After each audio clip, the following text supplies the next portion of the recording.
Estamos de volta com Todo Seu e hoje o Brasil se comoveu com a notícia do falecimento do escritor João Ubaldo Ribeiro.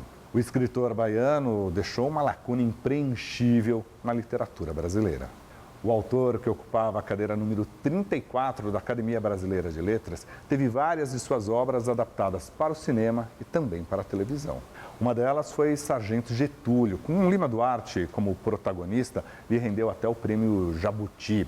Teve também, todo mundo lembra, ali na década de 90, O Sorriso do Lagarto, uma minissérie que fez muito sucesso pela Rede Globo. Em 2012, João Ubaldo esteve aqui no Todo Seu, na sua última entrevista para a televisão brasileira. Foi no quadro Grandes Homens. Vamos rever?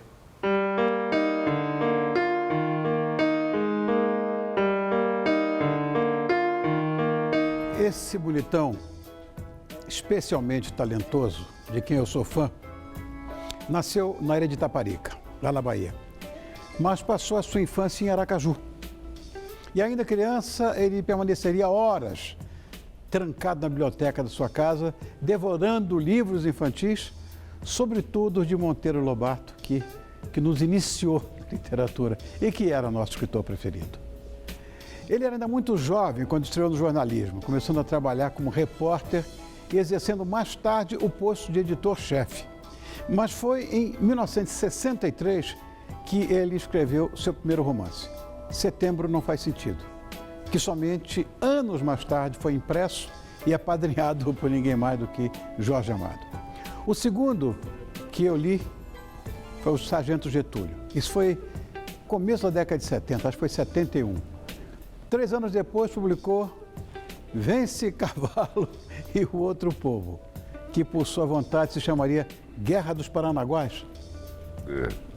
Daí por diante ele não parou mais. Foi uma carreira recheada de criatividade, livros e, claro, prêmios. Presta atenção, 2 jabutis. O prêmio Anna Seghers lá em Mogunça, na Alemanha, isso foi em 96. Die Brillianzschlange, da Suíça, detém a cátedra de Poetik Docentur na Universidade de Tübingen. Tem o prêmio Lifetime Achievement Award. Em 2006 e 2008, ele foi agraciado com o prêmio Camões. Esse eu posso dizer, é o maior galardão da língua portuguesa. Agora, por essas e outras, ele não ficaria de fora do nosso hall dos grandes homens. Hoje eu recebo o membro da Academia Brasileira de Letras, ocupante da cadeira número 34, e quando eu não estou lendo algum livro, eu estou lá no Estadão vendo o que ele escreve. João Ubaldo Osório Pimentel Ribeiro, ou simplesmente o nosso João Ubaldo Ribeiro. Boa noite, querido. Boa Muito obrigado. Estou muito feliz com a tua presença aqui. Obrigado de coração. Obrigado. Eu que agradeço. Imagina, está na sua casa. Muito obrigado. Se quiser ficar em pé no sofá, pode. Faça o que quiser. João Ubaldo, você é filho de um professor. Verdade. Isso, de certa forma, já tem alguma indução. Ele era também político e chefe da Polícia Militar. Não, civil. Civil, Polícia Civil. Secretário de Segurança. Nossa, devia ser um homem muito austero. Era. Professor e chefe da Polícia Civil. Agora, isso ajudou ou atrapalhou o menino que pelo que eu saiba, era o melhor da classe, ou queria ser o melhor da classe? Não, isso era uma intenção de meu pai. Eu fui realmente muito tempo. Até sair do antigo ginásio, eu era o melhor da classe. Mas depois, nem tanto. Era dos primeiros, mas nem tanto. Era ele que exigia isso. Meu pai era uma pessoa realmente muito rigorosa. Agora, não sei se isso deve ter tido, né, alguma influência na minha... Aliás, foi minha formação, meu pai. Eu não sei em que medida eu me tornei escritor por causa disso. Isso é difícil de aferir. Não tem memória de DNA nessa história, tem tanta coisa. Deve ter. Para quem é apaixonado por cinema, e como eu fui, assinava Cair do Cinema, gostava dessas histórias, uma coisa que eu sempre liguei a você foi o Glauber. Verdade. Como é que surgiu essa amizade? Pô, nós frequentamos o mesmo colégio em Salvador. Ele era um ano e pouco mais velho do que eu e um ano mais adiantado, como se dizia. Mas nós nos conhecemos já perto de sair do antigo curso de colégio, curso clássico, que nós fizemos no Colégio Estadual da Bahia, no chamado Central, e ficamos amigos por volta do terceiro ano do curso clássico, segundo e terceiro ano. Eu tinha idade aumentada para estudar, meu pai aumentou minha idade porque não se conformava que eu... Então eu devia ter, nessa época, uns 14, 15 anos, no máximo, 16, por aí, 16. E ficamos amigos, éramos metidos a intelectual, aquela coisa, fazíamos coisas artísticas e assim por diante. E tínhamos o mesmo interesse, ficamos amigos, foi coisa natural, normal. Agora, você fez direito. Logo depois você fez o clássico, como tinha o ele clássico também. científico, ele também fez. E fez pós-graduação em administração pública também? Você Eu fez? fiz. Tá. Ele não, ele nem passou no primeiro ano. Mas por que você fez direito e pelo que eu saiba, nunca exerceu a Não, jurisprudência? não, nunca. É porque na minha época, na nossa época de Glauber, só havia realmente 3 carreiras que os pais de classe Direito, média engenharia e medicina. e medicina.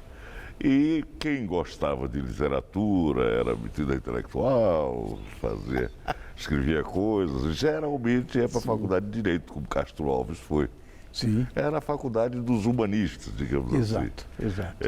E dos artistas. Alguns iam para medicina e alguns menos para engenharia, mas era norma praticamente.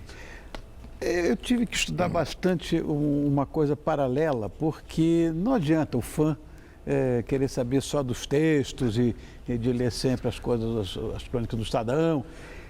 Tem uma coisa a mais, e eu pedi que as pessoas descobrissem alguma coisa um pouco mais subterrânea, para que eu pudesse comentar aqui contigo.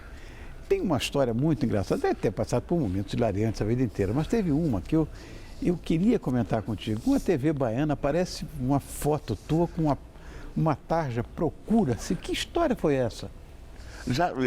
Tem aí essa foto? Você já viu essa foto? Não, me contaram que apareceu isso aí. Eu não cheguei a ver, porque Tá. eu estava nos Estados Unidos. Eu fui fazer essa pós-graduação, fazer mestrado. E foi em fevereiro de 64. E em abril estourou o movimento de Sim. março, de abril, março, sei lá. E me buscaram, realmente. Saiu da TV, assustaram minha mãe. Olha que horror. Mas não deu em nada. Quer dizer, eu acho que eu fui objeto, ou co-objeto com outros, de 2 inquéritos, 2 IPMs, como se chamavam, inquéritos policial-militar, ou policiais militares, sei lá como se diria. Mas eu acho que eles como que caducaram na minha volta. Quando eu voltei em 65 ou 66, não lembro bem, eles já tinham desistido. Eu não era um subversivo grave, não, era uma coisa light. Era um subversivo Talvez fosse light. o meu caso, que eu fazia parte da esquerda escocesa, só tomava uísque 12 anos. Fiz parte também da esquerda francesa, lá em Ipanema, tomava só champanhe.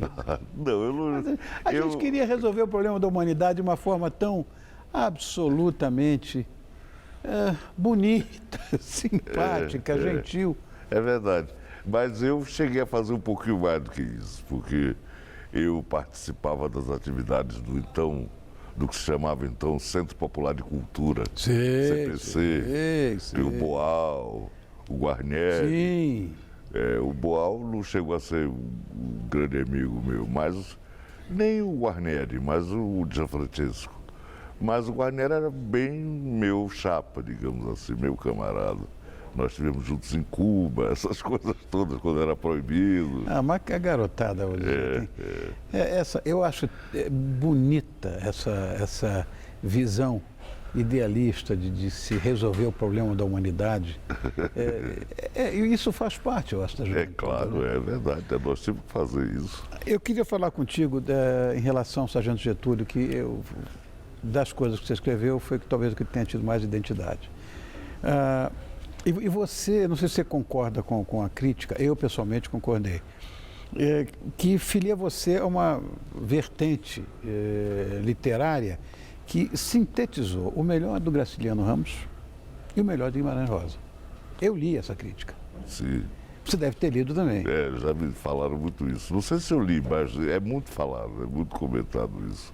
Eu não sei se é bem verdade, porque Graciliano, sim, já era um dos meus escritores, continua sendo favoritos naquela época. Mas Guimarães Rosa eu não tinha nunca lido quando eu escrevi Sargento Getúlio.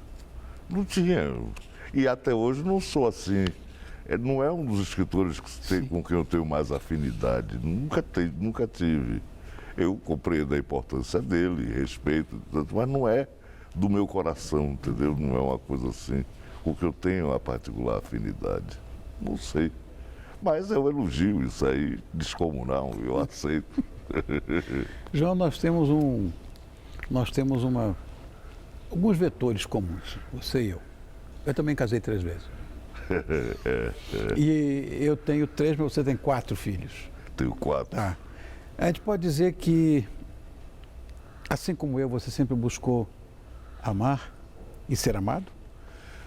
Bom, sim, isso sim. Acho que todos nós, de uma forma ou de outra, buscam isso. Mas esses casamentos foram, talvez, acidentes de percurso, vamos dizer assim, né? Numa trajetória pessoal.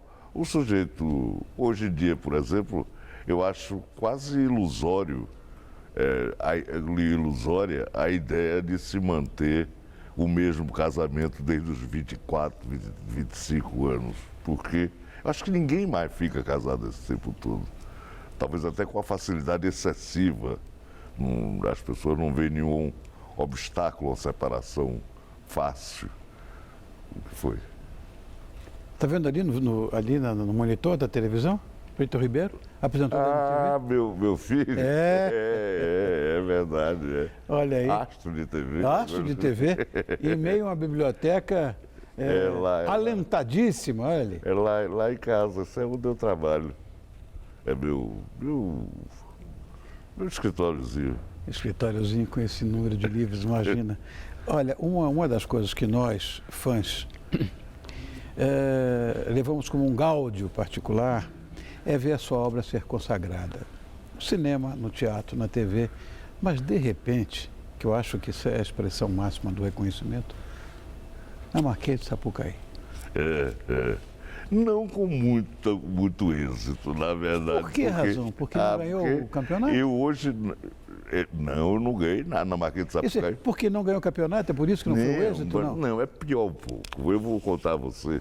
Então, se eu falar demais, me interrompa. Mas aconteceu o seguinte. Eu não morava no Rio.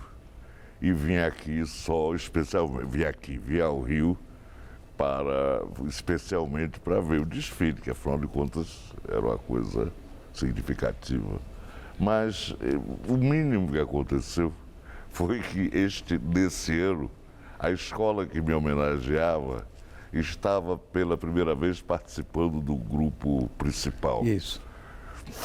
Tinha sido alçada ao grupo principal. No dia do desfile, depois de vários incidentes, eu acabei sendo puxado para desfilar, acabei desfilando de braço dado com o presidente da escola, mas quebrou um dos carros da escola, morreu um dos compositores do samba e a escola foi rebaixada e eu fui preso depois do desfile porque me soltaram, estavam brigando, a escola estava...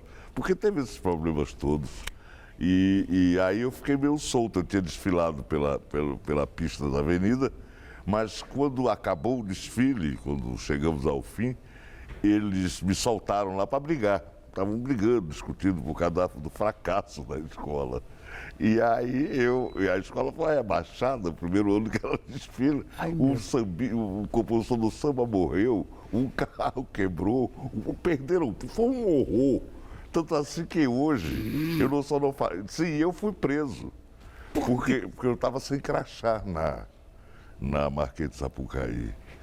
Me soltaram lá, a bateria estava Estava o pessoal brigando, o pessoal da escola. Eu não conhecia ninguém, conhecia o presidente e os 2 ou 3 membros da diretoria.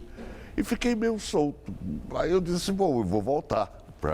Não enxergava direito. Mas mirei assim na direção do camarote onde eu estava e fui andando.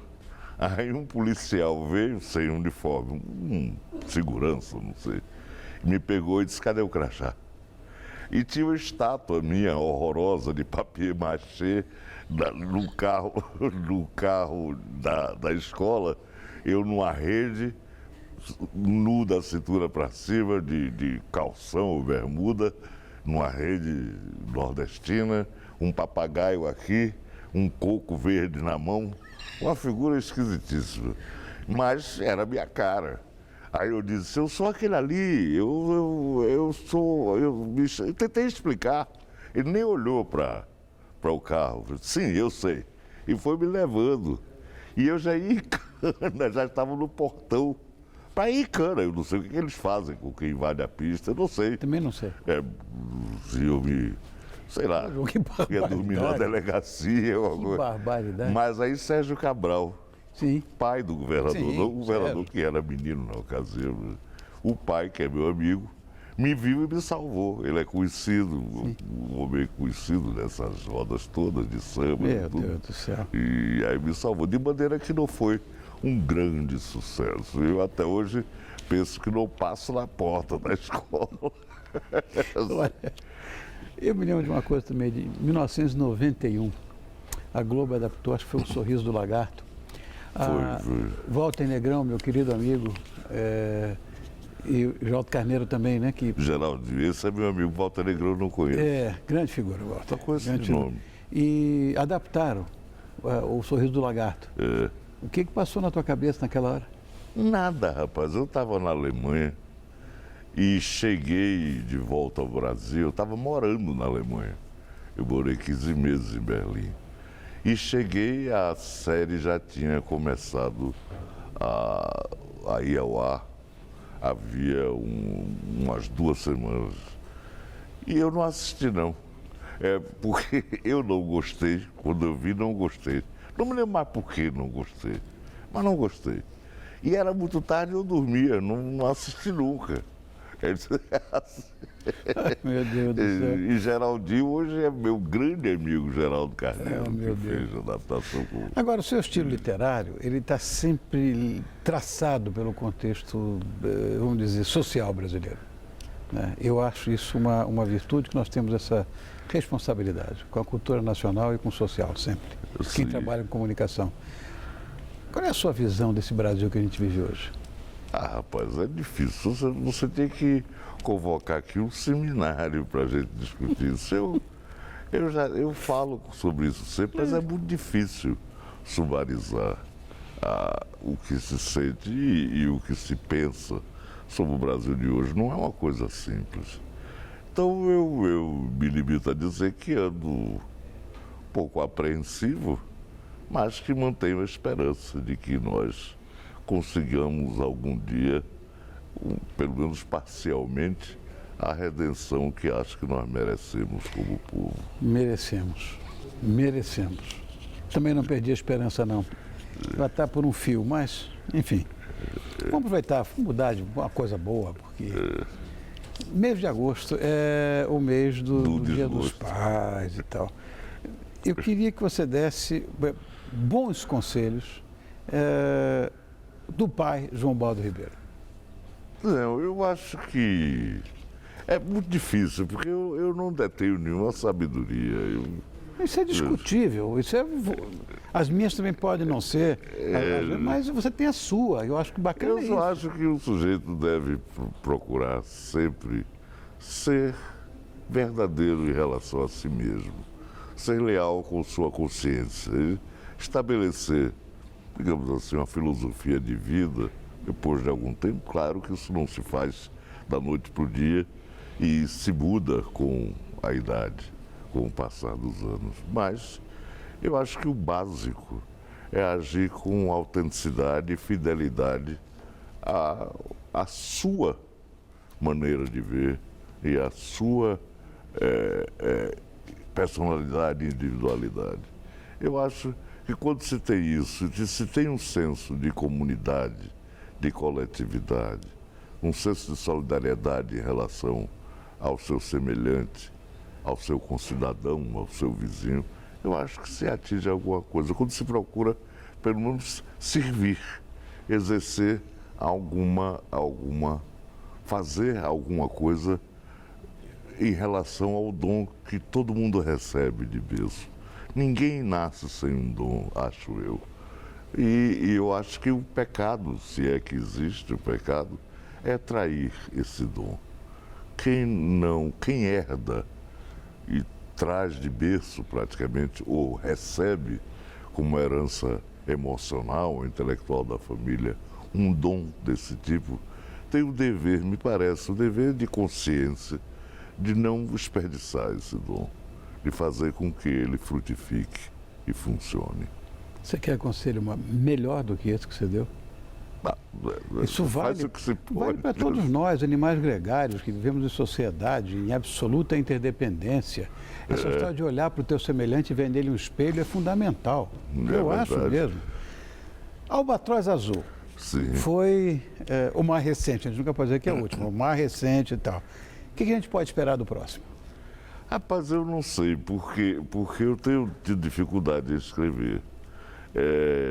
O acúmulo de solicitações para que eu não estava preparado tem sido tal que eu não tenho tido a concentração necessária para enfrentar um romance. Para fazer uma coisinha ou outra, sim. Mas é tanta coisa, é tanta viagem, tanta palestra, tanto convite, tanta feira de livro, que a gente não vai se dando conta e quando percebe já está engolfado naquilo, já perdeu o ano inteiro, porque tem convites que eu recuso há 4, 5 anos, aí esgota as desculpas, você não tem mais o que dizer.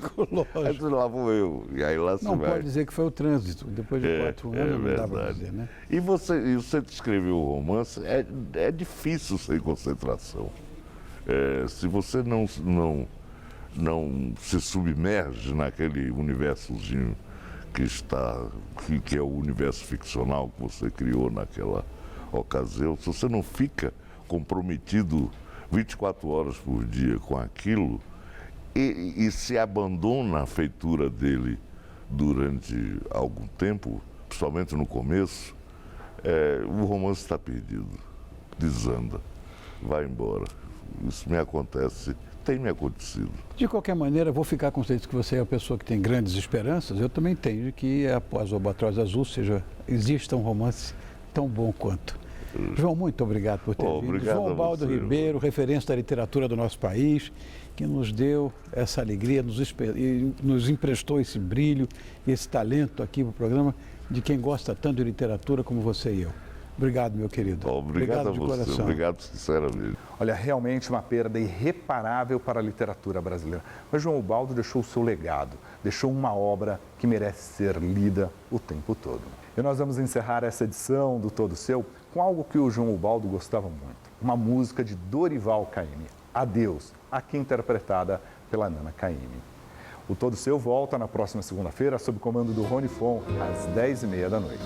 Boa noite. Adeus, vivo sempre a dizer adeus,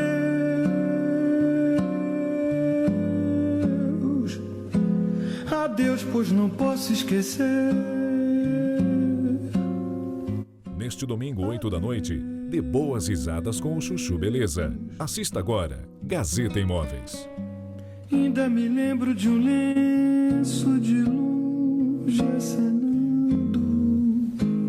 pra mim, talvez com indiferença, sem pena de mim.